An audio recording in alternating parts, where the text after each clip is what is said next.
जैसे कि मैं पिछले 7-8 दिनों से डाल रही हूँ कि मार्केट में गिरावट आ रही है, तो अगर आप ये देखोगे तो मैंने जितने भी वीडियोस डाले, ये सब मैंने गिरावट के ही वीडियो डाले हैं। और आपने देखा होगा कि जैसे ही मैंने कुछ एनालिसिस डाले थे पिछले 7-8 दिनों से कि ये मार्केट में गिरावट आ रही है, और ये मैंने वीडियोस भी लगाए थे।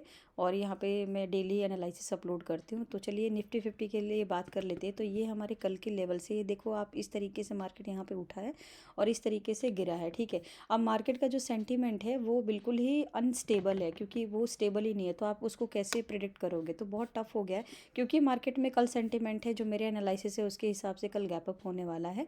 तो देखो मैं एक प्राइस टैग लगाती हूँ जो गैप अप होने वाला है। तो गैप अप का मुझे ऐसा लगता है कि यहाँ पर एक बार मार्केट जो है रिस्पेक्ट करेगा 24,660, 24,063 का, ठीक है। मैं यहाँ पर एक स्टॉप करती हूँ, ये मैं लेवल्स यहाँ पे लगा देती हूँ। तो मुझे ऐसा लगता है कि एक गैप अप हो सकता है कि अभी क्या, जो लास्ट इसने क्लोज किया था 23,730 का किया था, तो 300 के आसपास का एक, मैं 2 to 300 के आसपास का एक गैप अप दे सकता है, ठीक है। और अगर इस लेवल पे आएगा तो क्या इस लेवल पे हमें सेल करना चाहिए? तो देखिए सेंटीमेंट हमें पूरा चेक करना चाहिए। तो अगर मैं थोड़ा सा ऊपर जाऊँ तो नहीं, इस लेवल पे अगर आप सेल करोगे तो पहले देखना पड़ेगा क्या यहाँ पर नेगेटिव कैंडल्स बन रहे हैं, नेगेटिव सेंटीमेंट बन रहे हैं, कि वो नीचे वापस यहाँ पर इस लेवल को 23,660 को यहाँ पर एक बार रिस्पेक्ट करेगा। क्या यहाँ पर लेवल्स आ रहे हैं? अगर नहीं आ रहे हैं तो नहीं आ रहे हैं और आप सेल कर रहे हो तो आप फिर आपका फिर वहाँ पे लॉस हो जाएगा। अगर आपको लगता है यहाँ पे ग्रीन बन रहा है और इस लेवल को वो जो है यहाँ पर अप की तरफ जा रहा है, इस लेवल को ब्रेक करके ऊपर की तरफ जा रहा है, तो एक मैं यहाँ पर आपको दिखाती हूँ, एक यहाँ पर एक बड़ा सा गैप है, इस गैप को फिल कर सकता है। अगर यहाँ पे सस्टेन करके और प्राइस एक्शन जो है ऊपर की तरफ जा रहा होगा, और ये वाला सपोर्ट अगर उसने ब्रेक कर दिया, सॉरी ये वाला जो रेसिस्टेंस उसने ब्रेक कर दिया, तो ये फिर ये लेवल को पार करेगा, इस लेवल को कंप्लीट करेगा। जब ये लेवल पूरा कंप्लीट हो जाएगा तो यहाँ से हो सकता है कि एक यहाँ पर कंसोलिडेट करके, मुझे ऐसा लगता है, ठीक है, यहाँ पर कंसोलिडेट करके एक बार को ये लेवल भी ये रिस्पेक्ट करे। उसके बाद हो सकता है कि यहाँ से एक जो लेवल से फिर उसके बाद वो हो सकता है कि यहाँ पर वो नीचे की तरफ आए। तो क्योंकि सेंटीमेंट निफ्टी 50 का मेरा पहले तो पॉजिटिव है, बाद में नेगेटिव है, यानी दोनों तरफ के आपको जो है ट्रेड मिल सकते हैं ये कल के दिन, ठीक है। और क्योंकि एक्सपायरी है तो हम ज़्यादा मूवमेंट एक्सपेक्ट नहीं करेंगे। तो एक्सपायरी के दिन आप क्या करोगे? एक्सपायरी के दिन अगर जैसे मान लीजिए यहाँ पर गैप अप हो गया, थोड़ा सा मान लीजिए यहाँ पर गैप अप होकर सस्टेन करता है, ठीक है, यहाँ पर मान लीजिए सस्टेन करता है, तो थोड़ा सा ये वाला गैप फिल हो जाता है। उसके बाद क्या है, हो सकता है मार्केट इससे ज़्यादा नीचे जाए ना, क्योंकि जब एक्सपायरी होता है तो मार्केट जो है कम मूवमेंट करता है, ज़्यादा मूवमेंट नहीं करता, और ज़्यादा जो आपके प्रीमियम के अमाउंट भी नहीं बढ़ते, ठीक है, पॉइंट्स भी नहीं बढ़ते। तो ये बात कर लेते हैं बैंक निफ्टी में।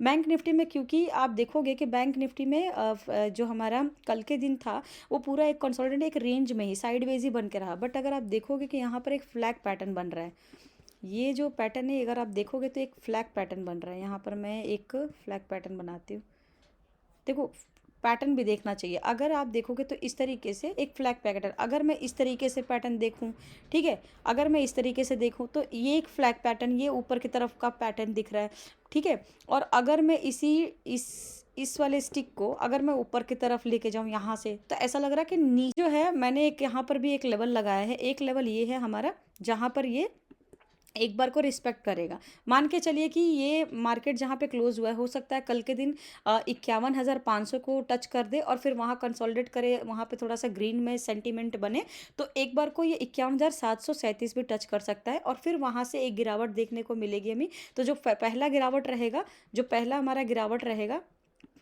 अगर यहाँ पर मान लीजिए गैप अप होता है, यहाँ तक आ जाता है, तो जो पहला हमारा गिरावट रहेगा वो इसी को टच करेगा। उसके बाद जो हमारा गिरावट रहेगा ये वाला लेवल टच करेगा 51,400, एंड देन फिर जो है हमारा ये वाला लेवल टच कर सकता है 51,180 के आसपास का, ठीक है। अब जब यहाँ पर नेगेटिव रहता है, क्योंकि हम पूरे दिन में ज़्यादा उम्मीद नहीं करते हैं, मार्केट मूवमेंट करता है 700-800 पॉइंट का भी मूवमेंट करता है, 500-400 का भी मूवमेंट का पॉइंट, इतने पॉइंट का भी एक मूवमेंट करता है, तो ज़्यादा एक्सपेक्ट नहीं नहीं करना चाहिए, ये गिरेगा। ये जो मैंने पूरा ये लगा रखा है, ये जो मैंने लगा रखा है, जितने भी मैंने यहाँ पर आपको देखोगे कि जितने भी मैंने लेवल्स लगा रखे हैं ये सब गिरेंगे। बट ये क्या है, एक दिन का ये मोमेंट नहीं है। अगर ये पूरा का पूरा यहाँ तक फॉल होता है एक दिन में तो ऐसा नहीं होता, ये 3-4 दिनों में हो सकता है, ठीक है।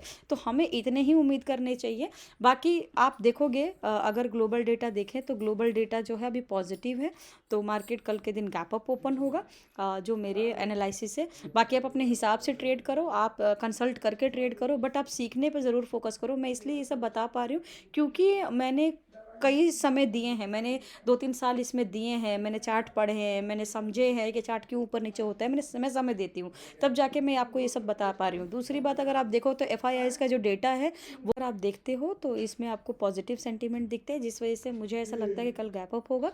तो अगर आप देखोगे कि एफ ने इंडेक्स ऑप्शंस को बाइंग किया है और 26,328 करोड़ बाइंग किया है, तो ये कल को पॉजिटिव सेंटीमेंट है, ठीक है। दूसरी बात, अगर आप देखो यहाँ पर भी आप डेटा चेक कर सकते हो, सब ग्रीन में दिख रहा है, बट क्योंकि वो नेगेटिव होगा, बट कल के दिन मॉर्निंग में वो आपको ग्रीन ही देखेगा एंड देन फिर वो नेगेटिव सेंटीमेंट देखेगा। मैंने जितने भी पिछले एनालिसिस के वीडियो डाले हैं वो एक्यूरेट और सही हुए हैं। बाकी ये मेरा चैनल है, प्लीज़ मेरे चैनल को लाइक एंड सब्सक्राइब करिए। Thank you so much.